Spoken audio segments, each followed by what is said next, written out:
Morning class.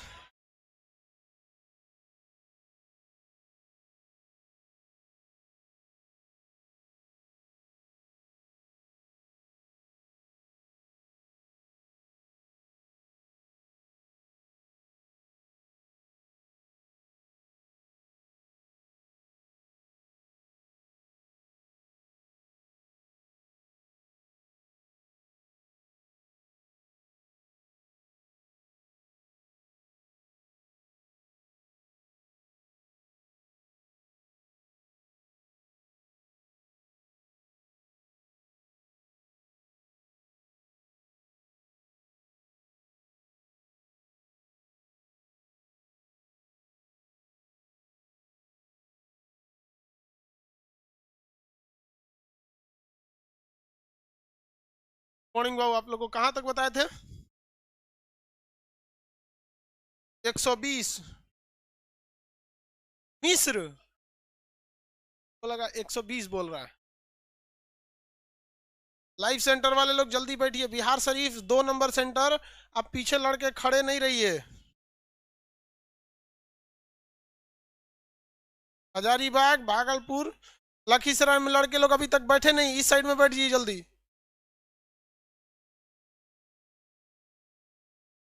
Khagaria वाले लोग जल्दी। ये बिहार शरीफ 2 नंबर को आपको बैठने में बहुत टाइम लगता है जी। जल्दी जल्दी बैठिए, स्टार्ट किया जाए।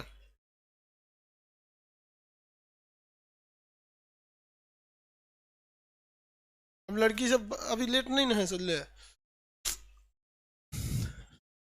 वो लोग लेट ना हो, ऐसा हो ही नहीं सकता।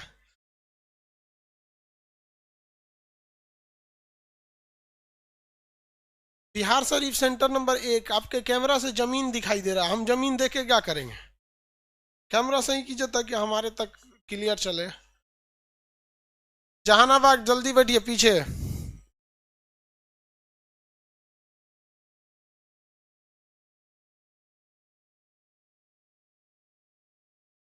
नवादा जल्दी। लाल जैकेट आगे मत बैठिए, जल्दी पे जल्दी बैठिए। आप लोग पहले पहले लाइव वाले तो बैठ जाइए कीजिए जी। एप्लीकेशन वालों को कोई दिक्कत नहीं रहता है, तो रजाइयों में से पढ़ लेता है।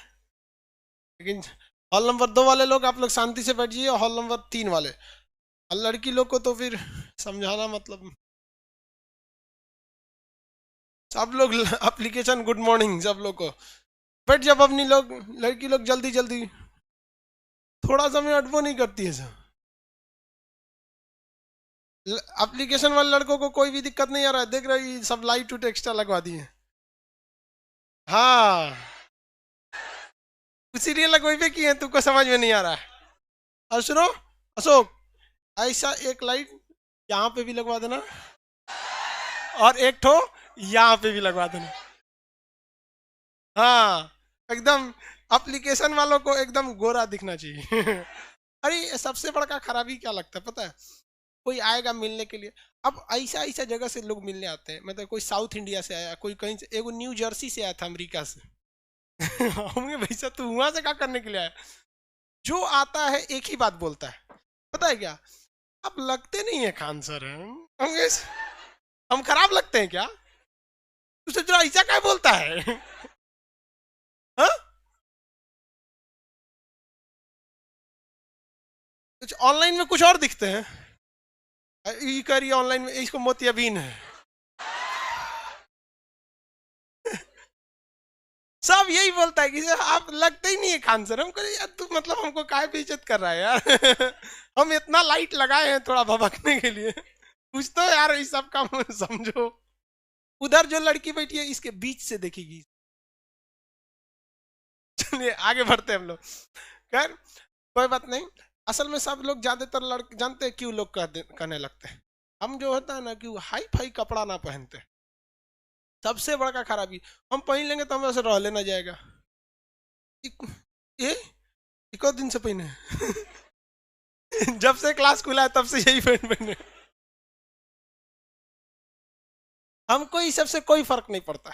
इसीलिए लोग कहते हैं कि आप दिखने में नहीं लगते। हमेशा एक चीज याद रखिएगा बाबू, अगर आपके कपड़े अच्छे रहेंगे ना तो लोग आपको लाइक करेंगे, लेकिन अगर विचार अच्छे रहेंगे तो लोग फॉलो करेंगे आपको। तो हमें वो लोग पसंद है नहीं जो लाइक करे। लाइक डिसलाइक हमेशा बदलते रहता है, लेकिन जो जिसे फॉलो करता है वो नहीं बदलता। क्या अब्दुल कलाम हम उन्हें फॉलो करते हैं, अपने अटल बिहारी वाजपेयी जी, राजीव दीक्षित जी, स्वामी विवेकानंद जी, कोई इन्हें कपड़ों से पसंद करता है क्या?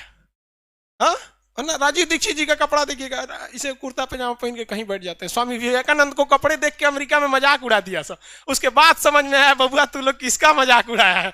आज तक अमेरिका वालों को याद रहता है, तो भारत वालों से नहीं हटता है। कौन ठीक है, एक बहुत पहले ही 1893 में वो सिखा के गया है। चलिए आगे आते हैं हम लोग। सभ्यताओं के बारे में बता रहे थे। सभ्यता बताइए तो दुनिया की पहली सभ्यता कौन सी थी? मेसोपोटामिया की सभ्यता। ये मेसोपोटामिया की सभ्यता इराक में फल फूल रही थी। ये बहुत ही उपजाऊ नदियों के बीच में था, जो यूफ्रेटस तथा टिग्रिस नदियों के बीच था। यह सभ्यता पूरी तरह से एक ग्रामीण सभ्यता थी, क्योंकि यहाँ पे शहरी नियोजन देखने को नहीं मिला है, ना ही यहाँ सड़कें सीधी देखने को मिली हैं। यह सभ्यता उपजाऊ भूमि के क्षेत्र पर था। यह इराक में पाया गया था। इसमें 4 मुख्य सभ्यताएं थी। एक सुमेरियन की सभ्यता, बेबीलोन की सभ्यता, असीरिया की सभ्यता और कैट्रिया की सभ्यता। ये चारों सभ्यताओं को मिलाकर बना था हमारा मेसोपोटामिया की सभ्यता, जिसमें सबसे महत्वपूर्ण थी बेबीलोन। बेबीलोन इराक में एक जगह है जहां पर झूलता हुआ बगीचा है, और वहीं पर किसकी मृत्यु हो गई? सिकंदर। हालांकि सिकंदर की मृत्यु जो बेबीलोन के पास हुई थी, वहीं उसके घोड़ा की भी मृत्यु हुई थी, तो उस जगह का नाम बुके फराल रख दिया गया। क्या रख दिया गया? बुके फराल, क्योंकि सिकंदर के घोड़ा का नाम क्या था? बुके फराल। सिकंदर के घोड़ा का नाम क्या था? बुके फराल। किसी को कोई दिक्कत नहीं है? क्या हम मेसोपोटामिया की सभ्यता को सिंधु सभ्यता से तुलना कर सकते हैं? मेसोपोटामिया की सभ्यता को सिंधु सभ्यता से तुलना कर सकते हैं? नहीं कर सकते हैं। चलिए आप बताइए मेसोपोटामिया की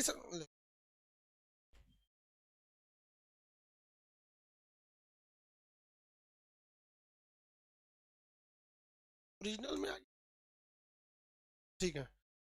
बताइए मेसोपोटामिया की सभ्यता, सिंधु नदी की, सिंधु घाटी सभ्यता की तुलना हम पश्चिमी एशिया से कर सकते हैं? कर सकते हैं? अरे कर सकते हैं, आराम से कर सकते हैं। वो आए ही तो थे पश्चिमी एशिया।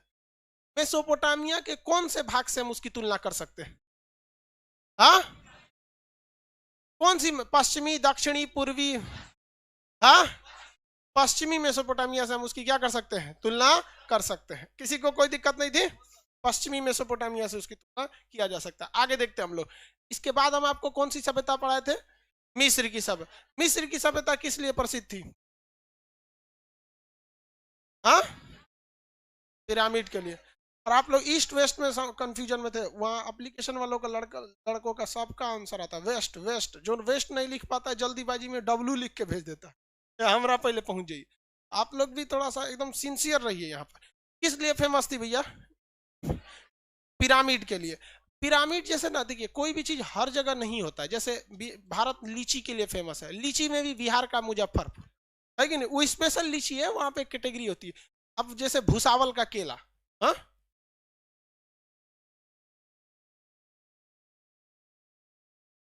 गीजा सबसे ज्यादा कहाँ का फेमस था भैया? गीजा का पिरामिड था। पिरामिड किसके शक्ल के होते थे? पहाड़ के शक्ल में होते थे सब। ये बहुत बड़े बड़े पहाड़ के शक्ल में होते थे। अब सोचिए उस वक्त सबसे बड़ा ये फेमस होने का रीजन क्या था इन पिरामिड्स का, कि इस समय जेसीबी नहीं हुआ करती थी। इस ससुरे सब चढ़ाए थे सब कैसे? उस समय होते थे गुलाम लोग। कौन होते थे? गुलाम। अब गुलाम को ना लोग जेसीबी से ज्यादा खटवा देते थे। गुलाम को किससे ज्यादा खटवा? जेसीबी से। आप अगर ये देखिएगा तो ये है आपका मिस्र का पिरामिड। इसमें आप आदमी को देखेंगे, और देखिए इसमें आप आदमी देख लीजिए, ये है, ये सब यहाँ टूरिस्ट घूमने गए हैं सर। लाइव वालों सब लोग को दिख रहा है, एप्लीकेशन वाले सब लोग को, ये सब टूरिस्ट घूमने गया है सर। अब इसमें से आप इस ऊंचाई को देखिए, इसका ये 20 गुना है। इतना ऊंचाई पे ये लेके कैसे गए थे सब इतना ऊंचा? और ये ईंटा का नहीं बना हुआ है, बड़े बड़े पत्थर का बना हुआ है, बहुत बड़ा बड़ा पत्थर का बना हुआ है। सोचिए कितना डिफिकल्ट होता होगा इन लोग उस वक्त में लेकर जाना वहां पर। तो ये पिरामिड के लिए फेमस थे। किसके लिए भैया? पिरामिड के लिए। ये पिरामिड बेसिकली कहाँ देखने को मिला? मिस्र के किस शहर में? गीजा में। जैसे जैसे अगर बाई दी वे मान के चलिए, भारत में, भारत एक बहुत बड़ा शहर है, देश है, इसमें बहुत सारे शहर हैं। हम कहेंगे सबसे ज्यादा फेमस यहाँ कहाँ की साड़ी है? हाँ, बनारस की। वो अलग बात है कि कोई महिला आजकल बनारसी साड़ी पहनती नहीं है, वो वहां नहीं पहन। बनारसी साड़ी पहनने के बाद महिला सबको लगता है कोई उस सबको लेमिनेशन में पैक कर दिया है। वो शादी ब्याह में कहो पहन ली से पहन ली, लेकिन बहुत फेमस है वहां की साड़ी। उसी तरह से गीजा का क्या फेमस है? पिरामिड। क्या हुआ जी आपको?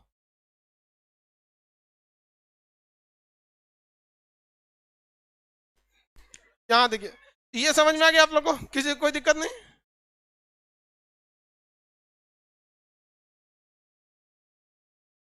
लड़की जब उठ के जाती है तो डर लगता है। एगो एगो बैच में एगो गई सीढ़िया पे गिर के बेहोश थी, बोलबो नहीं करती ऐसे कि हम बेहोश होने वाले हैं, चुपचाप जाके कहीं बेहोश हो जाएगी। हाँ, वो तो एक तो नीचे कोई लड़का आया ऑफिस में कंप्लेन किया कि सर एगो बेहोश होकर सीढ़िया पे गिरल है। तो भगवान का दया था, वरना अगर बैचवा छोड़ दिए रहते तब वो ऐसे ही पिरामिड में हो गई थी, मम्मी बन गई। ये वो लोग देवताओं की भी पूजा बड़ा करते थे। मिस्र वाले लोग देवताओं की पूजा बड़ी ज्यादा किया करते थे। लोग देवताओं की पूजा क्या करते थे वो, मिस्र के लोग। और वो लोग ना मतलब एलियंस वगैरह में बहुत ज्यादा विश्वास रखा करते थे। जीन वगैरह में उन लोग का विश्वास ज्यादा था। इवन कि आप मूवी वगैरह में भी देखेंगे मिस्र के ना, तो वहाँ कुछ वो वहाँ पे ऐसी भी परंपरा थी कि आप अपनी आत्मा को मतलब दूसरे की आत्मा में डाल सकते हैं। कोई ये देवता है वो देवता है, मतलब 25 टाइप का। अब देखिए अलग अलग धर्मों की अलग अलग विचारधाराएं होती हैं। अब इसमें कोई धर्म अच्छा खराब नहीं, वही अपनी विचारधारा है। मानिए तो भगवान, नहीं मानिएगा तो पत्थर, है कि नहीं? तो वैसे इन लोग की विचारधारा थी। तो ये गीजा का क्या हो गया? पिरामिड हो गया। किसी को कोई दिक्कत नहीं है इसमें? पिरामिड कोई फेमस चीज मतलब बस ये था कि बिना जेसीबी, बिना किसी चीज के मदद से उतने बड़े बड़े पत्थरों को गुलामों की मदद से, हाथी की मदद से खींच खींच कर क्या किया गया? चढ़ाया गया था। जो इंजीनियरिंग का एक बहुत बेमिसाल नमूना था यहाँ पर। और एक दो ठो नहीं थे, एक ठो पूरा शहर ही था गीजा।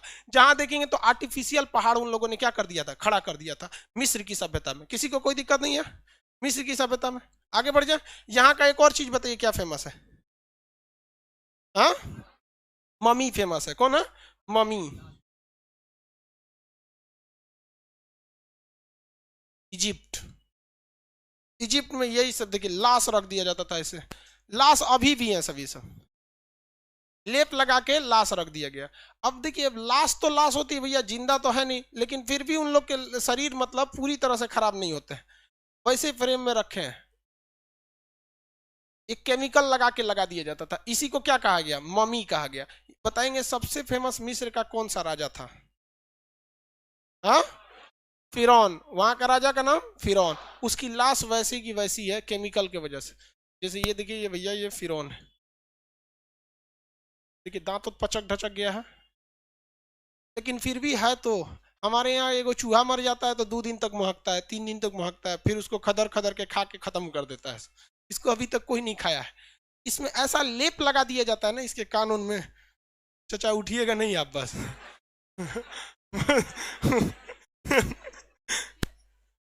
उठ जाएगा तो दिक्कत हो जाएगा। अब इसको चींटी खइबे नहीं करेगी, चींटी नहीं खाती है। गर्मी का दिन था, लॉकडाउन से पहले तो हम सोए थे तो लाइट उठ कट गई थी। सोचे बहुत गर्मी लग रही है तो फर्श पे सो गए, ठंडा रहता है फर्श। तो जो सब चींटी चारों ओर से मतलब घेर ली थी सबको। और बहुत खुश थी सब कि इतना बड़ा आदमी मरा है, इसको कम से कम 1 महीना का राशन का इंतजाम हो गया। हम उन सबको उठ के भगाए कि भाग, कहीं कभी जिंदा है रे हम यहाँ। मतलब वो लोग एकदम खुश थी सबके, मर गया ही खान साहब। तो ये सबको चींटी वगैरह नहीं लगेगी सब। क्यों? क्योंकि इसमें क्या लगा हुआ है? केमिकल। हवाओं का भी कोई खास असर नहीं पड़ेगा, इनमें ऑक्सीडेशन नहीं होगा। ऑक्सीडेशन का मतलब होता है कोई भी चीज का सड़ जाना। तो ये मम्मी को लगा दिया जाता था, इसे शीशा में पैक कर दिया जाता था यहाँ पर। तो यही है, यहाँ पे ज्यादातर वहां पे ऐसे ही रखे जाते थे यहाँ पर। हालांकि इस्लामिक परंपरा के हिसाब से उन लोग का कहना है कि फिरौन को मतलब ईश्वर ने श्राप दिया था कि कयामत तक तुम्हारी लाश को न मिट्टी लेगी, न आग जलाएगी, न मतलब हवा सड़ाएगी, न ऐसे करके। वो धार्मिक परंपरा है भाई। सब धार्मिक अपने जगह पे, साइंस अपने जगह पे, दोनों में नहीं जमता है। नहीं समझे? दोनों में जो आपको अच्छा लगे आप मानिए।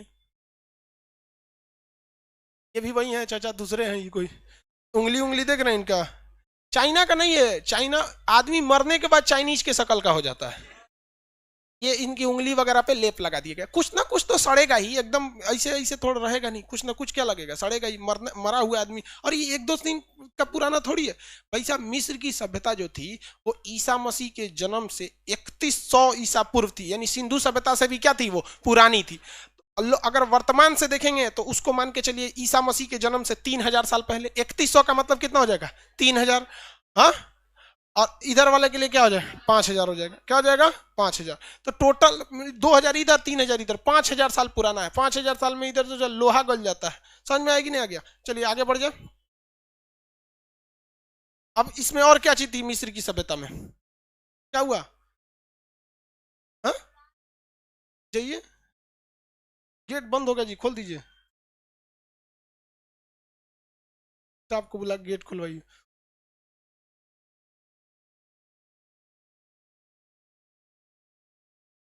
आगे देखें, मिस्र की सभ्यता के बाद कौन सी सभ्यता आगे पढ़ाए थे? रोमन सभ्यता। देखिए रोमन सभ्यता अपने वक्त में सबसे ज्यादा विकसित सभ्यता थी। पूरी दुनिया में सबसे ज्यादा विकसित सभ्यता कौन सी थी? रोमन सभ्यता। ये कहाँ थी रोमन सभ्यता, किस देश में थी? इटली में। बेसिकली वो इटली में थी, लेकिन ये लोग पूरे भूमध्य सागर पर क्या कर लिए थे? अधिकार कर दिए थे। पूरे भूमध्य सागर में क्या कर दिए थे? अधिकार कर लिए थे। ये रहा आपका रोमन सभ्यता। यहां तक पूरा इसका रोमन एम्पायर फैला हुआ था, और ये इटली के रोम में सबसे ज्यादा फैला था। इनकी आर्कियोलॉजी का जो डिजाइन है वो आज भी वैसी की वैसे है। इनकी बिल्डिंगें, इनकी सड़क निर्माण की पद्धति इतना डेवलप है कि अभी तक पूरी दुनिया में कोई भी सभ्यता इतनी डेवलप नहीं हुई है जितनी कि इटली की रोमन सभ्यता विकसित हुई है। रोम शहर बहुत डेवलप है और उसकी आर्कियोलॉजी आज भी वहीं पर डेवलप है। जैसे देखिए हमारे यहाँ क्या होता है कि जैसे हम जैसे रोम है, रोम, रोम मत लिख दे आप, ये रोम के डिजाइनिंग को देखेंगे तो उस वक्त से ही ये आर्कियोलॉजी चलते आ रही है। अब हम लोग जैसे शहर को बनाते हैं, हाँ? बिहार पुलिस का उसका दौड़ था, उसको याद नहीं था, क्लास करने आई थी। देखो भाई साहब, लड़कियां का बिहार पुलिस का दौड़ था, वो क्लास करने आ गई थी, और अचानक याद आया तब गई। अब बोल रही है 1 मिनट में आ रहा है। मैंने 1 मिनट में दौड़ के चल आएगी वो। किसान बोर्ड को भी फेल कर दीजिए। देखो भाई, ऑफलाइन में यही सब तो होता है, ऑनलाइन वालों को कोई दिक्कत नहीं होता। ऑफलाइन में कोनो बेहोश होगी, कोनो को दौड़ने जाना है, कोनो लड़का लेट आएगा। ये देखो भैया रोम को, ये रोम शहर है, ये आपको देख रहे हैं ये चौराहा, हाँ, ये इतना बेहतरीन उस समय की ये डिजाइनिंग है। आज से लगभग कितना 600 ईसा पूर्व, 600 ईसा पूर्व। उस समय हम लोग के घर लकड़ी के हुआ करते थे, सीढ़ी नहीं था ना, तो हम लोग बांस का सीढ़ी लगा के घरे चढ़ते थे। आज वो बांस का सीढ़ी। ये लोग उस वक्त इतना ज्यादा क्या थे? डेवलप थे, बहुत बेहतरीन डेवलप थे ये लोग। ये रोम को कहा इतना ज्यादा डेवलप था रोम की, कहा जाता है इंग्लिश में भी एक फ्रेज कहा जाता है, ये Rome was not built in 1 day. Rome एक दिन में बन के तैयार नहीं हुआ। तो आप लोग भी सोचेंगे एक के दिन में हमारा रिजल्ट हो जाए, हम आइंस्टीन बन जाए, भी पॉसिबल नहीं है, क्योंकि रोम बहुत मेहनत से बना है। आप अगर इसकी गलियों को देखेंगे, सड़कों को देखेंगे, इतना बेहतरीन बनाया गया है। और आज भी आपको जो गली देखने को मिलेगा उस जमीन पे, वहां आज के वक्त में देखिए, अगर मान के चलिए आप पढ़ने में अच्छे हैं तो 2 साल बाद थोड़ा और अच्छे होंगे। अब चौपट हैं तो 2 साल बाद और चौपट होने लगते हैं। अब जैसे आपको क्या लगता है, आप 50 साल बाद भी आएंगे पटना के इस मुसल्लापुर एरिया में, यहाँ बहुत ज्यादा विकास देखने को नहीं मिलेगा, क्योंकि लोगों की मेंटेलिटी है जमीन खरीदो, 10 फीट आगे सड़क फेंक दो इसे। पब्लिक को दिक्कत होगा, उस पर सड़क फेंक देगा। अब आखिरी सीढ़िया पे, जैसे घर लिया, आखिरी सीढ़ी पे बैठ के सुबेरे बरस करेगा, अब फिर जहां तक थूक देगा वहां पे। अब किसी मोटरसाइकिल वाले से लड़ गया तो फिर तू बिना पिटाए यहां से जा नहीं सकता, नहीं जा सकते यहाँ। लेकिन रोम में ऐसा व्यवस्था नहीं है, वहां बहुत सिस्टमेटिक ढंग से बनाया गया, जिसके पीछे एक रीजन भी है, जनसंख्या वहां पे बहुत कम है। जनसंख्या ज्यादा रहने पे क्या हो जाता है? दिक्कत हो जाता है। समझ में आ गया कि नहीं आ गया? आगे बढ़े, किसी को कोई दिक्कत नहीं। ये कौन सा था? रोम। आगे बढ़ जाए। रोमन सभ्यता का सबसे ज्यादा विकास कहां देखने को मिला था? मतलब भूमध्य सागर के पास रोमन सभ्यता का सबसे ज्यादा विकास कहां देखने? भूमध्य सागर के पास। भूमध्य सागर के पास कौन सा महाद्वीप है? मतलब ज्यादातर यूरोप से उसका एरिया, हालांकि वहां पे तो एशिया भी है, अफ्रीका भी है, यूरोप भी है, लेकिन ज्यादातर विकास कहां देखने को मिला? यूरोप में ही उसको देखने को मिला। रोमन सभ्यता कितनी साल पुरानी थी भाई? हाँ, 600 ईसा पूर्व। आज भी ये बहुत ज्यादा डेवलप है। अब रोम में जो राजा रहते थे लोग ना, रोम के राजा, वो उस वक्त में भी पार्लियामेंट में रहते थे। मतलब जब हमारे यहाँ पार्लियामेंट नहीं था, अब तो आजादी के बाद ना हमारे यहाँ संसद होने लगा, वरना अशोक के वक्त में भी कौन सा बहुत बड़ा संसद होता था, नहीं होता था। हालांकि लिच्छवी जो हमारे यहाँ एरिया था वो दुनिया का पहला गणतंत्र था, मतलब राजा का चुनाव होता था, लेकिन चुनाव के बाद राजा डिसीजन क्या लेगा इसका कोई चुनाव नहीं होता था। लेकिन वो रोम थे, वहां पे पहले भी डिसीजन लिए जाते थे। तो वहां एक बहुत बड़ा राजा था, वहां पे दो राजे वहां के बहुत फेमस हुए हैं। एक का नाम था आगस्टस, एक का नाम था जूलियस सीजर। जूलियस सीजर का कहानी ड्रामा किसने लिखा है? William Shakespeare. विलियम शेक्सपियर बहुत बड़े ड्रामेटिस्ट थे। उन्हें भारत का विलियम शेक्सपियर किसे कहा जाता है? कालिदास को। भारत का शेक्सपियर कालिदास को। इन्होंने एक पोएट लिखा था जिसका नाम था जूलियस सीजर। जूलियस सीजर एक बहुत भी ईमानदार राजा था और वो एकदम गरीब परिवार से जाकर एकदम राजा की उपाधि लिया। अगर जूलियस सीजर की प्रारंभिक जीवन को आप देखना चाहते हैं तो भारत में कुछ लोगों से आप देख सकते हैं, जैसे भीमराव अम्बेडकर एकदम गरीब परिवार से आगे गए, नरेंद्र मोदी चाय बेचकर आगे आए, एपीजे अब्दुल कलाम गरीबी झेल के आ गया है। देखिए इसमें हंसने की बात नहीं भाई, नरेंद्र मोदी ने चाय बेच के आ गया है, इसमें आप हंस क्यों रहे हैं? गलत क्या है भाई? एक प्रेरणा का स्रोत है। एपीजे अब्दुल कलाम गरीबी झेल के आ गए हैं कि नहीं? बहुत बहुत ये लोग प्रेरणा के स्रोत है। भीमराव अम्बेडकर को क्लास में बैठ के पढ़ने नहीं दिया जाता था, बाहर बैठ के पढ़ते थे। वहां पे झोपड़ी होती थी, उसके बाहर बैठ के पढ़ा करते थे। तो ऐसे वैसे जूलियस सीजर भी था। लेकिन जूलियस सीजर से जलने वाले बहुत सारे लोग थे। जब आप आगे बढ़ते हैं ना तो नो डाउट आप जितने फेमस होते जाते हैं उतने लोगों के नजर में चढ़ने लगते हैं, नजर में उतने ज्यादा क्या हो जाते हैं? चढ़ जाते हैं। कल का हम आपको बताते क्या, इसमें दिखाते कैसे आपको। मतलब कल एक वीडियो डाले थे हम ट्रैक्टर रैली वाले पे। तो ट्रैक्टर रैली पे हम आपको, अब उसको यूट्यूब पे जब बनाएंगे तो दिखाएंगे। 2 घंटे में, 2 घंटे विद इन 2 आवर्स में मेरे वीडियो पे 1 मिलियन व्यूज गए थे। तब 10 लाख लोग देखे थे 2 घंटे में, 10 लाख। लेकिन अगर आप YouTube खोल के देख रहे होंगे लोग ना तो वहां दिख रहा होगा 4 लाख। ये फ्रीज हो चुका था। मेरा अकाउंट को कल फ्रीज किया गया था टोटल। वहां पे बढ़ ही नहीं रहा था, लाइक बढ़ रहे थे, डिसलाइक बढ़ रहे थे, कमेंट बढ़ रहे थे, बट व्यूज 4 लाख के 4 लाख पे रुके थे। हम कहे सोच रहे हमारा हैक तो ना हो गया यहाँ पे, ये बात का डर लगता है हैक तो नहीं हो गया। लेकिन बाद में पता किया एक दो लोग को, बड़का बड़का सब यूट्यूबर जो है सब, अब हम लोग तो टीचर हैं, यूट्यूब के बारे में कौन जानकारी है नहीं है। सोचा कौन चीज टैग होता है, कौन चीज हैशटैग होता है, बना के डाल दिया, काम खत्म। देखते हो तो लोग बोला कि भाई साहब ये आपका फ्रीज किया गया है, मतलब वो नहीं बढ़ रहा है। तो जब इसे आप कुछ करेंगे ना तो आपको भी बहुत झेलना पड़ेगा। समझ में आया कि नहीं? वैसे ही झेलना किसको पड़ गया? जूलियस सीजर को। उसी के मंत्रिमंडल वाले ने किसको मार दिया? जूलियस सीजर को हत्या कर दिया। कहां पे? मंत्रिमंडल, राजा की गद्दी पे बैठा था वहीं पे क्या कर दिया गया? हत्या कर दिया गया। वहां का एक और राजा था जिसका नाम था आगस्टस। क्या नाम था? आगस्टस। अगस्त महीना सुने हैं? किसके नाम पर है? आगस्टस। ये जो हम लोग कैलेंडर यूज करते हैं ये बेसिकली क्रिश्चियन कैलेंडर है जिसे पोप ग्रेगोरी ने चालू किया था। किसने चालू किया? पोप ग्रेगोरी ने। और हम लोग ने आज भी उन्हीं के कैलेंडर को लेकर चलते हैं जिनके हिसाब से 1 जनवरी होता है। तो ये बड़े बड़े राजाओं जाए, जैसे अगस्टस के नाम पे क्या हो गया? अगस्त, जुलाई, ये सब अलग अलग देव, मतलब उनके हिसाब से। जैसे भारत में हम लोग तो शक संवत यूज करते हैं। हम लोग का साल खत्म होने वाला है, फागुन में खत्म हो जाएगा ना जी। चैत से हम लोग की शुरुआत होती है। भारत में शक संवत जो होती है उससे चैत से शुरुआत होती है, लगभग 22 मार्च के आसपास है। इस बार होली कितने तारीख को है? 29 को है।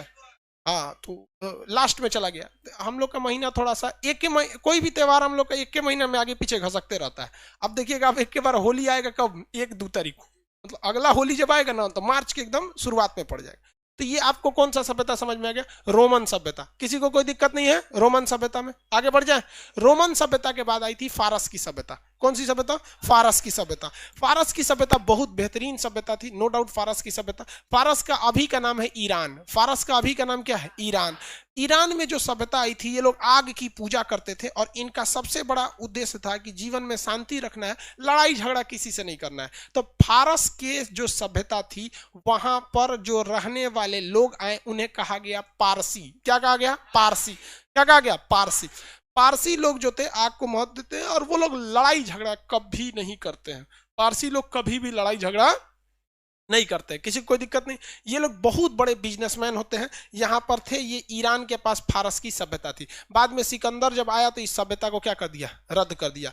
तो कुछ लोग ही वहां पे पारसी बच गए। बाद में जब ईरान में इस्लामिक रिवोल्यूशन हुआ तो इस्लामिक रिवोल्यूशन ने बचे हुए लोगों को भी बर्बाद कर दिया, क्योंकि वहां पे क्या आ गए, सिया आ गए। और भाई साहब अभी 21वीं सदी में सिया सुन्नी पे लड़ाई करना मतलब अजीब बेवकूफी लगती है। सिया सुन्नी में लड़ाई करना महा अजीब अजीब टाइप का है भाई। तुमको मन है तुम मानो ना, सिया मानो सुन्नी मानो। अब सपोज कीजिए अगर अगर यूपीएससी के लड़के मार कर दे तलवार लेके कि तू ज्योग्राफी ऑप्शनल क्यों रखा है, हिस्ट्री रख, तू पॉलिटी क्यों ऑप्शनल रखा है। भैया तुम्हारा मेंस में तुम कुछ ऑप्शनल रखो। बस यही लड़ाई है सिया सुन्नी की, मतलब ऑप्शनल को लेकर। अब छोड़ो भाई, उस सब में हम करेंगे कहीं हमरो मार देगा, सब दिक्कत हो जाएगा, इसलिए कम में बोलो ये सब चीज में। चलिए, तो ये कौन सा जगह था भैया, ईरान। यहाँ पे कौन से लोग थे, पारसी। आज भी अब ये पारसी लोग भागे, लोग यहाँ से जान बचा के ये पारसी भागे। तो ये हमारे पारसी कुछ गुजरात में शिफ्ट हो गए, कुछ महाराष्ट्र में शिफ्ट हो गए। पारसी में अभी आप देखें, दादा भाई नौरोजी का नाम सुने हैं, हाँ, होमी जहांगीर भाभा का नाम सुने हैं, हाँ, होमी जहांगीर। पारसियों के नाम मुसलमानों से मैच करते रहते। इंदिरा गांधी के हस्बैंड का नाम सुने, फिरोज गांधी, तो क्या मुस्लिम थे, पारसी थे। तो मुसलमानों के से नाम उनका मैच करता है। वो लोग टोपी भी पहनते, बट मुसलमान वाली टोपी नहीं पहनते। मुसलमान की टोपी इसे कटोरा टाइप का होता है, और वो लोग मुनीब जी वाली टोपी पहनते। देखें धमाल मूवी देखें, मैंने डीक्रो आसारानी जो बनता है वो पारसी रहता है। बहुत रईस होते हैं लोग। रतन टाटा जैसे आप देखेंगे, जमशेद, जमशेद बेसिकली कुछ मुस्लिम का नाम होता है। तो जमशेद जी टाटा, ये लोग क्या थे, पारसी। तो पारसी बहुत ही शांति प्रिय लोग होते हैं। आप कभी नहीं सुनेंगे बेचारे पारसियों पे कोई अत्याचार हुआ है। अब कुछ लोग कहते हैं कि हम माइनॉरिटी हैं, हमें दबाया जाता है, हमें मारा जाता है। अरे भैया, तोरा से बड़ माइनॉरिटी पारसी लोग हैं। एक बार उठा दो कोई उन्हें बोलता तक। जैन लोग, जैन लोग क्या वो माइनॉरिटी नहीं है, बहुत कम है। इसमें कितने जैन धर्म वाले हैं, बहुत कम। बौद्ध धर्म वाले बहुत कम होंगे भी। आप बौद्ध धर्म के, जैन की बौद्ध, आप बौद्ध हैं, आपको कोई दिक्कत हुआ है, कोई दिक्कत नहीं होगा। अब आप पहले आप ये झिटे हमें दिक्कत हो रहा है, तो दिक्कत हो रहा है। अरे भारत में दिक्कत हो गया ना, जो भारत में जिसको दिक्कत हो गया, हमारे हिसाब से उसको एक बार टूरिस्ट वीजा पर सीरिया भेजना चाहिए, ठीक है। और उसको कहना चाहिए कि तुम तब तक रहो जब तक तुम्हारी दिक्कत दूर ना हो जाती है। कसम बताते हैं वो खुद ही दूर हो जाएगा दुनिया से। यहाँ मुट्ठी भर पारसी लोग, जैन लोग, कुछ कभी दिक्कत हुआ नहीं हुआ। अब तू जबरदस्ती आई अभी, लेकिन एक चीज पे दिक्कत होगा, यहाँ पे कंफर्म दिक्कत होगा। अब चाहे आप मेजॉरिटी हैं चाहे माइनॉरिटी है, अगर यहाँ आप किसी को टॉर्चर कीजिएगा ना, तो यहाँ से सिकंदरों ठोका के गए हैं, तो तुम मेजॉरिटी और माइनॉरिटी भूल जाओ यहाँ से यहाँ पे। लेकिन अगर आप यहाँ शांति से रहेंगे ना, शांति से रहेंगे ना, तो आपको कोई कुछ नहीं कहेगा, क्योंकि हम लोग वसुधैव कुटुंबकम वाले हैं। लेकिन अगर सबको कूटने वाले भी हैं, अगर आप नौटंकी करिएगा तो यहाँ पे समझ में आया कि नहीं। तो इसलिए हम लोग क्या थोड़ा ठीक था। तो ये लोग कहाँ पे आ गए लोग भैया, भारत में आ गए लोग। फारसी, फारस के रहने वाले को क्या कहा गया था, पारसी। यहाँ की सभ्यता को पर्शियन सभ्यता। ये पर्शियन सभ्यता से क्वेश्चन पूछा था पीसीएस के एग्जाम में। पर्शियन सभ्यता किसके समकालीन थी, लगभग बराबर थी। तो ये 500 बीसी में चल रहे थे लोग। और ये बताइए, रोमन सभ्यता 600 बीसी, रोमन सभ्यता 600 बीसी, किसमें 600 बीसी। तो हम ये कह सकते हैं कि लगभग लगभग सेम चल रहे थे। लगभग लगभग क्या चल रहे थे, सेम चल रहे थे। आगे बढ़ जाए, लगभग लगभग क्या कर रहे थे, सेम चल रहे थे लोग। किसी को कुछ, किसको, भारत में। देखिए भारत में इस समय जब यानी 500 से 600 ईसा पूर्व तक में हमारे यहाँ स्टार्ट हो गए थे लोग महाजनपद का काल। और हमारे यहाँ चल रहे थे उस समय बिंबिसार। कौन सा चल रहे थे, बिंबिसार। उस समय हम लोग के यहाँ किसका शासन चलता, बिंदुसार नहीं, बिंबिसार का शासन चल रहा था। अजात शत्रु, लिच्छवी गणराज्य, जैसे मगध महाजनपद, तो मगध महाजनपद वगैरह सब इसी के समकालीन थे। तो जिस समय हम लोग मगध महाजनपद में चल रहे थे, तो हमारा मगध महाजनपद भी मतलब नगरीय था, लेकिन आधुनिक नहीं था। ठीक उसी समय ये लोग बहुत ज्यादा आधुनिक हो चुके थे। अब इसके बाद छोटी छोटी सभ्यताएं आती हैं, जो बहुत बड़ा उनका महत्व नहीं है, रीजनल लेवल पर महत्व है, लेकिन वो बहुत महत्वपूर्ण। जैसे यहाँ पर पीली नदी है, कौन सी नदी, पीली नदी। इसका दूसरा नाम बता सकते हैं पीली नदी का, हांगो नदी। कौन सी नदी, हांगो नदी। हांगो नदी है यहाँ पर। यहाँ पर जो सभ्यता थी पीली नदी के तट पर जो बसी थी, उस सभ्यता को कहा गया पीली नदी की सभ्यता या चीन की सभ्यता, ये दुनिया के सबसे ज्यादा उपजाऊ भूमि पर ये पल बढ़ रही थी। यहाँ चावल वगैरह की खेती बहुत ज्यादा हो रही थी। ये सभ्यता के लोग नए नए आविष्कारों में विश्वास रखते थे। तीर धनुष बहुत जबरदस्त बनाते थे। कागज की खोज यहाँ से हुई, रेशम की खोज यहाँ से हुई। चीन के लोग आज भी काम पर ज्यादा विश्वास रखते हैं और भारत के लोग आज भी बहुत कम काम करना चाहते हैं। रियली पूछिए ना तो यहाँ सरकारी नौकरी केवल इसलिए पसंद किया जाता है कि काम करो चाहे मत करो, तुम्हें कोई निकाल वाला नहीं है। दूसरा कोई महत्व सरकारी नौकरी का नहीं है। बाकी बताइए ना, सरकारी नौकरी में आपको सबसे बड़ा रिलीफ यही मिलता है, आपकी जो सैलरी है वो अलग है, टेबल पर बंधा है कि बिजली के पोल मिस्त्री हैं तो एक बार तार जोड़ने आएंगे तो 250 रुपया हमारा हुआ, फिक्स है कि नहीं? यहाँ पे फिक्स है आपका एकदम। आधार कार्ड बनवाने जाएंगे तो इतना लगेगा, जमीन लिखवाने जाएंगे तो इतना लगेगा, मतलब एसबीआई में खाता खुलवाने जाएंगे तो फॉर्म का 20 रुपया ले लेगा, चपरासी 20 रुपया ले फॉर्मवा देते हैं तुमको यहाँ पे, तो यहाँ फिक्स हो जाता है। जबकि चीन के आगे बढ़ने में यही चीज सबसे ज्यादा वहां पे क्या कर दी, भूमिका निभा दी। तो हांगो नदी की सभ्यता को हम पीली नदी की सभ्यता के नाम से जाना जाता है। यह सभ्यता उस समय भारत में जब अशोक चल रहे थे, लोग अशोक का शासन चल रहा था, तो ये लोग इधर पीली नदी की सभ्यता चल रही थी। ऐसा इतिहास में वर्णित किया गया है कि इन लोग का एक बार विचार था कि क्यों ना हम लोग इस रास्ते होते हुए भारत पर कब्जा किया जाए। कहां किया जाए? भारत पर कब्जा किया जाए। तब तक उसी समय के आसपास अशोक ठोक दिया था कलिंग जाके, ये सब डर गया, सब कहा सब कि ठीक जगह नहीं है, वो अपना प्लान कैंसिल कर दीजिए। यहाँ तो देखिए भैया, भय बिना प्रीत कहा। हम 2 दिन पहले भी एक वीडियो बनाए थे, उसमें हम आपको पूरा इतिहास बना के यूट्यूब पे दिखाए थे कि जब जब चीनी पिटाए हैं 50 साल तक शांत रहे।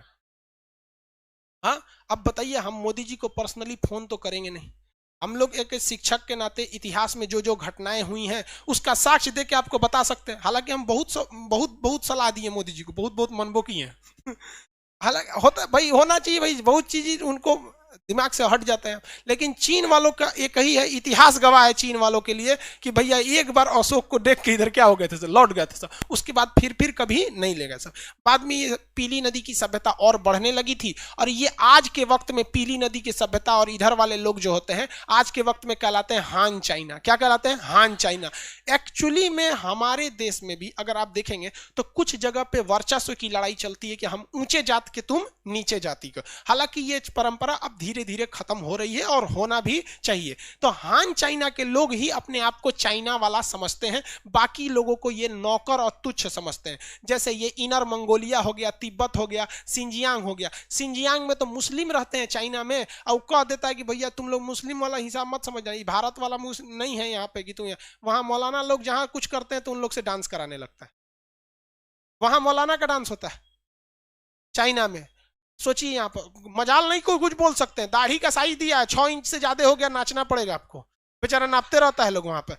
कुरान शरीफ में वो चेंजिंग करके पढ़ाता है कि आपको ये कुरान पढ़ना पड़ेगा। वहां पे महिलाओं का अगर घुटना ढक गया तो काट देता है चौराहा पे। अगर सपोज कीजिए यहां तक का कपड़ा पहन ली, महिलाएं तो वैसे भी यहां तक का कपड़ा पहनती है, वहां काट देता है। चाकू लेके वहां पुलिस घूमती है, वहां काट देती है। समझ में आ गया कि नहीं आ गया? और ये पाकिस्तान को नहीं दिखता है कि चाइना ऐसा कर रहा है। समझ में आ गया कि नहीं आ गया? और भारत में कुछ हो जाएगा तो इस्लाम खतरे में है, भारत में।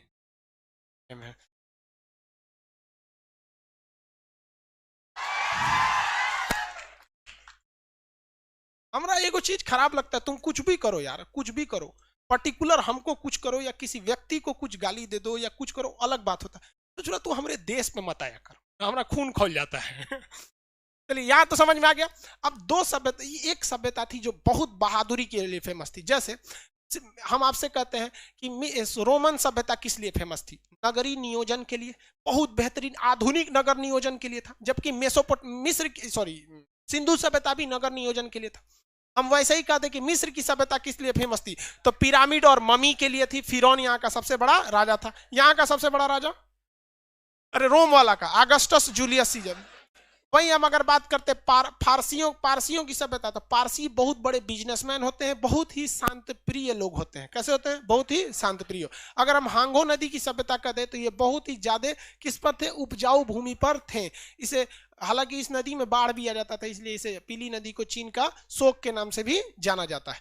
अब भारत में तो यहाँ पे सिंधु सभ्यता थी ही, भारत में सिंधु सभ्यता थी।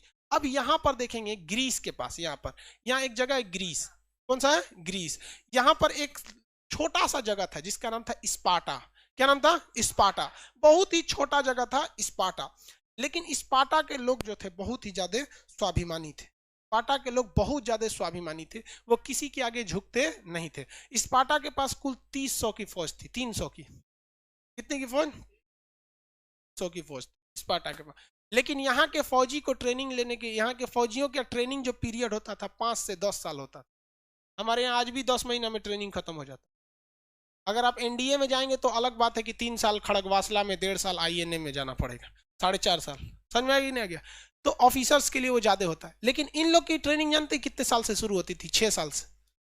6 साल के लड़के को फौजी बनाने की ट्रेनिंग दी जाती थी, और वो ट्रेनिंग में तभी पास होता था जब उस समय का सबसे खतरनाक जानवर होता है भेड़िया। शेर से ज्यादा छलांग लगाता है भेड़िया। जैसे शेर की खराबी है ना, पेड़ पे नहीं चढ़ पाता है। देखिए, हर मायने में शेर से अच्छा टाइगर होता है। हर मायने में शेर से अच्छा कौन होता है? टाइगर। लेकिन टाइगर जो होता है ना, वो अगर किसी शिकार को पीछा कर रहा है और देखता है कि शिकार ज्यादा दूर चला गया है और इधर दूसरे कोनो शिकार है, तो उसको छोड़ के दूसरा को खा जाता है। लेकिन शेर जो होता है ना, अगर दौड़ा दिया किसी को ना, मान लीजिए कोनो बकरी को दौड़ा दिया और ओके कर एकरे खाएंगे, और 10 गो बकरी ही आए तो छोड़ देगा, तू हट ससुरी, तू कहां तक भक्त है, तो हट तू यहां से। इसीलिए कहा जाता है शेर। शेर जंगल का क्या हो गया? राजा, क्योंकि दृढ़ निश्चित उसके पास होता है। वैसे ही यहाँ उस एक भेड़िया होता है। आदमी का सबसे बड़ा दुश्मन होता है भेड़िया। वो पेड़ चढ़ जाता है, छत तो चढ़, मतलब बंदर की तरह छलांग लगाता है, पेड़ पे चढ़ता है, बंदर से खतरनाक, टाइगर से तेज दौड़ता है। तो उस स्पार्टा के सैनिकों का एक रूल था कि उनका जब एग्जाम लिया जाता था ना, तो उन्हें केवल एक लाठी देकर और रात के अंधेरे में भेड़ियों के बीच में छोड़ दिया जाता था। लौट के आ जाओ या तो मर के आ जाओ। वहां पे इतने खतरनाक थे सब। महज 300 स्पार्टा वाले मिलकर 20,000 को हरा दिया। 20,000 को क्या कर दिया? हरा दिया था। स्पार्टा के सैनिक थे। स्पार्टा का सबसे बड़ा जो राजा था उसका नाम था लियोनाइडस। और जो उसका जो लड़ाई हो रही थी वो जर्कसीस से हो रही थी। लियोनाइडस और जर्कसीस स्पार्टा के दो सबसे बड़े, मतलब देखिए, जर्कसीस चाहता था स्पार्टा को कब्जा कर सके। ये स्पार्टा एक क्या था? छोटा सा जगह था। ये जगह कौन था? छोटा सा स्पार्टा।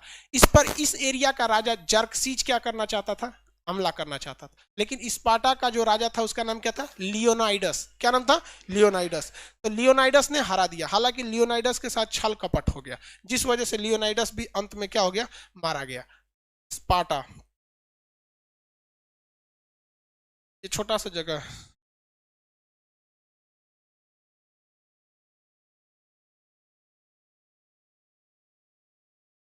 लियोनाइडस था, उसका नाम क्या था भाई? लियोनाइडस। इन लोग का भाला, यही मेन मेन ये उसका,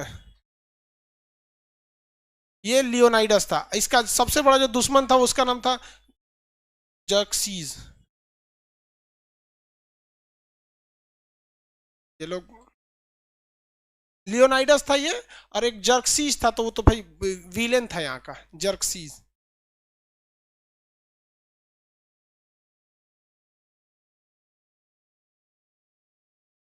यही सोचो, यही का दिख दिया, मशीन दे दिया।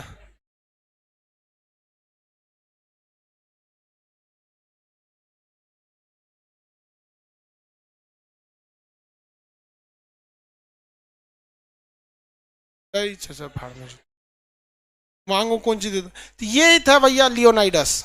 इसको दिखा देंगे हम। अभी मेरा ये दूसरा बोर्ड ले लिया ना, इससे पहले वाला जो बोर्ड था उसमें ये सब कुछ रखा हुआ था।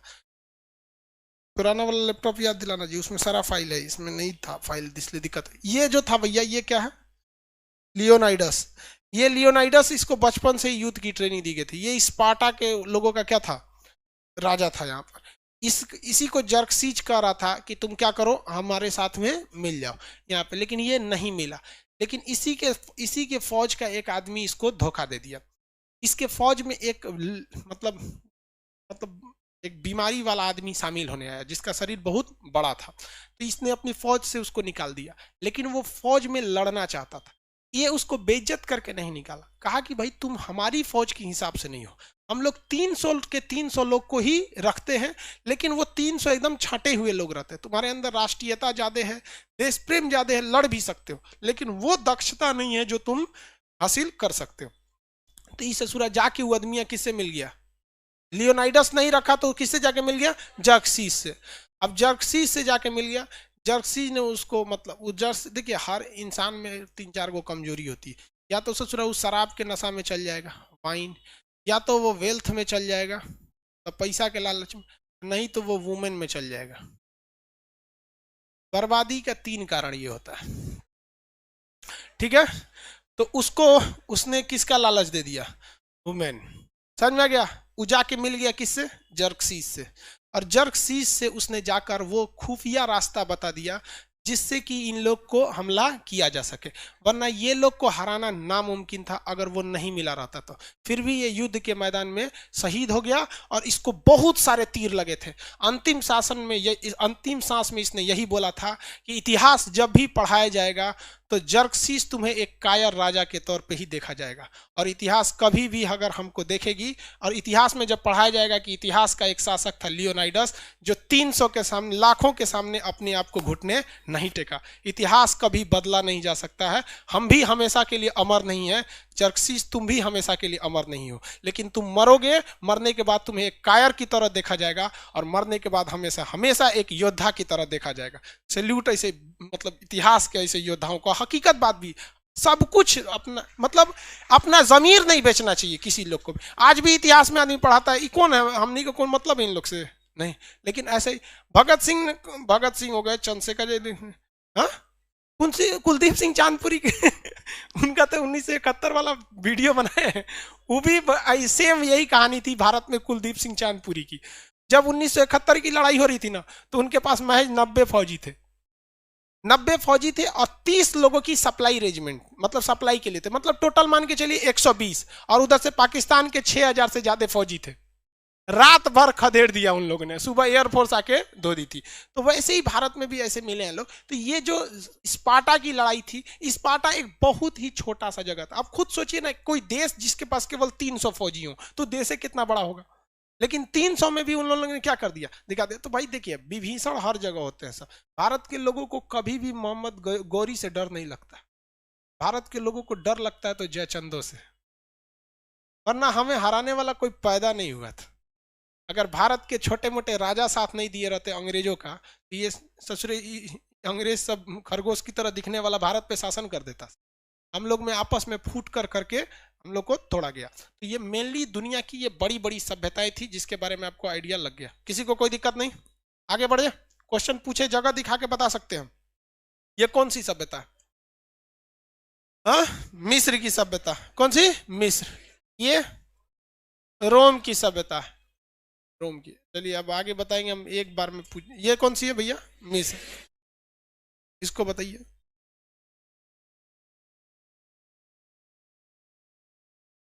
पीली नदी की सभ्यता। कौन सी? पीली नदी की सभ्यता।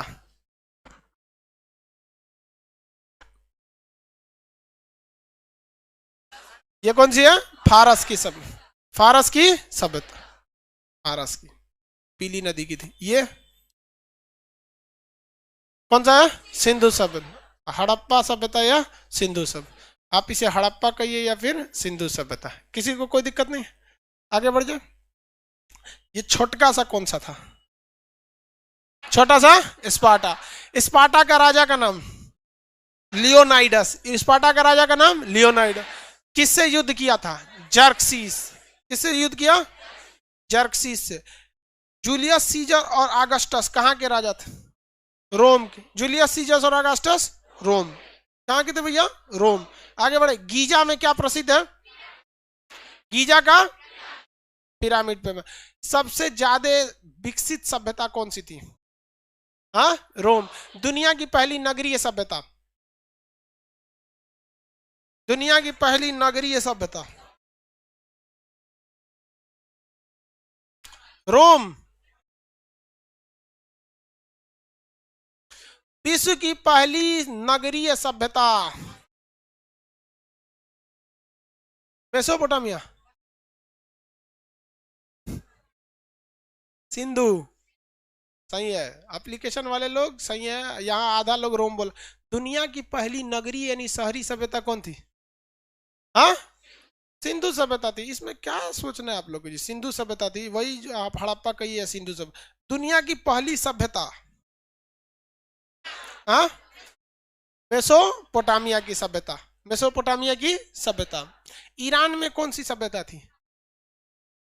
फारस की सभ्यता। लियोनाइडस कहाँ का? पाटा से। आगे बढ़ जाए, इसका युद्ध किससे हुआ? ममी कहाँ के थे? हाँ, मिस्र में। एलियन तथा देवताओं में सबसे ज्यादा विश्वास मिस्र में था। उसे जो देवता होता को कुछ ज्यादा मानता था मिस्र वाला। मिस्र के लोग मतलब अब उन लोग का अपना मान्यता है सबका। आत्मा मतलब उन लोग में कुछ अजीब अजीब चीज थी, जैसे हमारे अंदर एक ही आत्मा है, तो मिस्र के लोगों का कहना था कि हम अपनी आत्मा का कई टुकड़े कर सकते हैं और उसको अलग अलग जगहों पे रख सकते हैं, है कि नहीं? जैसे मान लीजिए हम आत्मा का 2 टुकड़ा कर दिए, ठीक है, एगो डाल दिए गूगल ड्राइव में एगो कोनो आम के गाछ में डाल दिए। अगर आम का गाछ कटा गया तो मेरा जितना % इक्विटी यानी शेयर था उस आत्मा का उतना चला गया उसमें। अब इसी पर आधारित आपका देखेंगे, हैरी पॉटर देखे हैं, उसमें एगो वोल्डेमॉर्ट, हाँ, वोल्डेमॉर्ट ने अपने पता नहीं क्या बनाया रहता उसको हाँ, हर क्रक्स बना रहा था। हर क्रक्स मतलब अपनी आत्मा के 8 टुकड़े किए रहते हैं, उसमें एगो टुकड़ा हैरी पॉटर भी रहता है। मतलब तू उसको मारेगा ना तो अपने ही मर जाएगा। तो ये लोग बहुत ज्यादा आत्मा, भूत, प्रेत इस सब में विश्वास रखा करते थे। तो ये आपकी क्या चीज खत्म हो गई? सभ्यता खत्म हो गई। अब कुछ क्वेश्चन पूछे पुराना, बता सकते हैं कि नहीं बता? चित्रित धूसर मृतभांड शैली किस काल की थी? हाँ, चित्रित धूसर मृतभांड वैदिक काल की थी। इस किस कलर की थी ये? ग्रे। कौन सी कलर? उत्तर काले चमकीले मृतभांड महाजनपद। कौन सा? महा। सर्वाधिक रासायनिक चीजों का प्रयोग किसमें हुआ? हाँ, चमकीले मृतभांड, चमकीले मृतभांड। गैरिक मृतभांड हड़प्पा। गैरिक मृतभांड, गैरिक मृतभांड किस कलर के थे? गैरिक मृतभांड लाल, गैरिक मृतभांड लाल कलर के थे। किसी को कोई दिक्कत नहीं इसमें? आगे बढ़ जाए। कौन सा ऐसा मृतभांड था जो तीनों सभ्यताओं में पाए गए? कृष्ण लोहित या काले लाल मृतभांड। काले लाल मृतभांडों की आयु ज्ञात करने के लिए कौन सी विधि हुई? थर्मोल्यूमिनेसेंस। थर्मोल्यूमिनेसेंस। मृतभांड का अध्ययन भारत में किसने चालू किया? टीबी लाल। और दुनिया में? फ्लिंडर। किसने? सिलेंडर नहीं, सिलेंडर नहीं। मृतभांड किस काल से मिलना चालू है? नवपाषाण। और कब तक मिले भैया? वो तो अब तक भी मिलता है। हा? आप लोग के घर में भी मृतभांड होगा। पुराना समय में दादा परदादा के वक्त में कुछ ना कुछ मिट्टी के बर्तन होंगे। डेहरी वगैरह पहले मिट्टी का होता था, उसमें अनाज वगैरह रखा जाता। अब वो भी अल्युमिनियम का आ गया है, तो भी तो एक तरह का मृतभांडे है बर्तन रखने वाले के लिए। समझ में आ गया कि नहीं आ गया? मृतभांड से कोई दिक्कत नहीं है।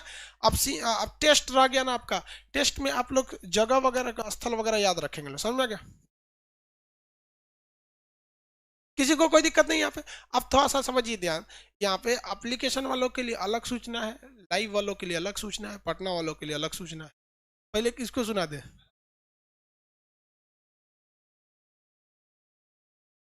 एप्लीकेशन वालों के लिए एक सूचना थी कि भाई आपका पहले एप्लीकेशन वालों को सुना देते हैं, नहीं तो तू लोग भागने लगेगा। एप्लीकेशन वाला नहीं, एप्लीकेशन वाले लोग, आप लोग के लिए सूचना ये थी कि सर्वर जो था बहुत भयानक क्रैश था। हम लोग का सर्वर मेंटेनेंस, अंडर मेंटेनेंस था। अभी सर्वर को जो मतलब बहुत ज्यादा एक्सटेंड कर दिया गया, जिस वजह से आपकी ज्योग्राफी क्लास पे सबसे बुरा असर पड़ा था। जिस वक्त सर्वर क्रैश था ना, उस वक्त ज्योग्राफी का क्लास लाइव था। तो उस वक्त जिस समय में ही क्रैश होता है ना, उस समय थोड़ा सा टाइम लग जाता है। तो थोड़ा सा आपका ज्योग्राफी का क्लास डिस्टर्ब हो गया, साथ साथ पॉलिटी वगैरह भी। सर्वर को पूरी कंप्लीटली अब सही हो गया, आप लोग के लिए कोई समस्या नहीं। हाँ, अब एप्लीकेशन, लाइव क्लास और पटना वाले तीनों लोगों के लिए सूचना है कि 10 बजे, ये 9 से 10 ये खत्म हो गया, 10 बजे इंडियन मैप का क्लास, इंडियन मैप भारतीय मानचित्र का क्लास, ये चलेगा थर्सडे से दिन। थर्सडे को कौन सा दिन कहा जाता है हिंदी में? अरे नहीं, हम लोग के लिए होता है वो गुरुवार। हाँ, उसको बृहस्पतिवार भी बोला जाता है, लेकिन वो स्पेशली हम लोग के लिए बनाया गया, गुरु जी लोग के लिए। हाँ तो गुरुवार के दिन, ठीक है। तो मैप वाले जो एप्लीकेशन वाले लड़के आपको वर्ल्ड मैप पढ़ा दिए हैं, लगभग उसका वर्ल्ड मैप कंप्लीट है। तो थर्सडे तक आपका वर्ल्ड खत्म हो जाएगा, फिर 9-10 बजे से आपका क्या हो जाएगा भैया, इंडियन मैप चालू होगा, ठीक है। एडमिशन नहीं बोलेंगे, होगा ही नहीं जगह, एप्लीकेशन में देख के रखना, वरना वो क्रैश कर देगा सब एडमिशन के चक्कर में। एप्लीकेशन पे एडमिशन ही नहीं लेना है, मैप का एडमिशन एप्लीकेशन पे नहीं होगा। जो लड़के पढ़ रहे हैं वर्ल्ड मैप, वो चुपचाप आके उन्हीं को उसमें शिफ्ट कर दिया जाएगा, आपको इंडियन मैप पढ़ा दिया जाएगा। यहाँ पर आपका इंडियन मैप में अलग एडमिशन होता है और वर्ल्ड मैप में अलग होता है, ठीक है, आपको समझे। और एप्लीकेशन पे भी ऐसा ही होता है, बट इस बार हम लोग एप्लीकेशन को लेके झेल रहे हैं लोग। रीजन क्या क्या, जिस दिन एप्लीकेशन को एडमिशन के लिए खोलेंगे तुरंत क्रैश कर जाएगा एडमिशन में, इस वजह से भाई हम आपको बस उसमें शिफ्ट कर देंगे। और आप इसमें क्या नाम है, एप्लीकेशन वाले भी लड़के एक चीज याद रखिएगा कि जो बैच आपका ऑफलाइन के साथ चल रहा है उसमें कोई प्रॉब्लम नहीं आएगा। जैसे हिस्ट्री ऑफलाइन के साथ चल रहा है, क्योंकि प्रॉब्लम आया तो फिर हमको प्रॉब्लम हो जाएगा। मान के चलिए एप्लीकेशन में कोई दिक्कत हो गया, तो हम ऐसा थोड़ी क्लास बंद करेंगे कि भाई ऑफलाइन वाले चले जाओ, ऐसा तो नहीं कर सकते। तो हमारी कोशिश यही है कि दोनों को साथ साथ चला दे, ताकि आप लोग को भी समस्या ना आए। अब ऑफलाइन वाले भी सुन लिए, आपका मैप का क्लास कब से है, थर्सडे से है, ठीक है। और उसके बाद थर्सडे के बाद जो मंगलवार आएगा, मंगलवार, तो उस वक्त भी एक नया बैच आएगा। देखिए अभी आपका कौन सा चल रहा है, 9 बजे क्या चल रहा है, हिस्ट्री, ठीक है। तो अब 10 बजे खाली हो जाते हैं आप, तो क्या चल जाएगा, मैप। और एक घंटा पहले देख लेंगे बायो, कौन सा, बायोलॉजी। तो ये चालू होगा कितने तारीख को, थर्सडे के दिन, थर्सडे। और ये चालू होगा थर्सडे के बाद Friday, Saturday, Sunday, Monday, Tuesday, ठीक है। तो आपका 2 नए बैच हैं, एक इस हिस्ट्री से पहले, एक हिस्ट्री के बाद। किसी को कोई दिक्कत है इसमें, नहीं। दूसरा, पटना में जितने ये सूचना ऑफलाइन वालों के लिए नहीं है, मतलब एप्लीकेशन और लाइव वालों के लिए नहीं है। जो लड़कों को पढ़ाई में डिस्टर्ब हो रहा था वो लाइब्रेरी में आके पढ़ेंगे। नीचे लाइब्रेरी है, फिलहाल अभी उसमें मतलब बहुत दिन से बंद था, तो जिनको आदत नहीं है 1-2 बार आदत लगा के देख सकते हैं, क्योंकि जियो भी शुरू में फ्री दिया था। लेकिन बाद में आप लोग को लत लग गया कि नहीं लग गया, वैसे ही लाइब्रेरी भी है। एक बार जिसको लाइब्रेरी में आदत लग गया ना, बस वो लाइब्रेरी में पढ़ता है। यार ये अच्छी लत है, ये खराब लत थोड़ी है, ये गुटखा पान भाई किताबों का लत लग जाए तो क्या पूछना। हाँ हमेशा याद रहे, हाँ ओपन हो गया है, लत लगाना है तो किससे रहे, किताबों से। कहते हैं ना, दिल लगाना है तो किताबों से लगाओ, बेवफा भी निकलेगी तो मुकद्दर बना के छोड़ेगी। बाकी इधर उधर लाल पीला हरा करने से कोई फायदा नहीं। ये लोग टेम्पोररी लोग होते हैं और परमानेंट लेसन सिखा के चले जाते हैं, इसलिए इन लोग के चक्कर में नहीं। आप लोग को लाइब्रेरी आ गया है, जो लोग पहले आ जाते हैं लाइब्रेरी में बैठ के पढ़ लेंगे लोग, फिलहाल अभी उसमें कोई दिक्कत नहीं है। लाइब्रेरी की सुविधा ऑनलाइन वालों को नहीं है, ऑनलाइन लाइब्रेरी कैसे देंगे, रजाइए इसे मोड़ लियो, लाइब्रेरी हो जाए। अगला क्लास कल करेंगे, आज के लिए इतना ही, जय हिंद। कल नहीं, कल कौन दिन है, हाँ कल सैटरडे है भैया, मंडे टू फ्राइडे ही क्लास चलता है, मंडे टू फ्राइडे ही क्लास। बमनी लोग निकलेंगे।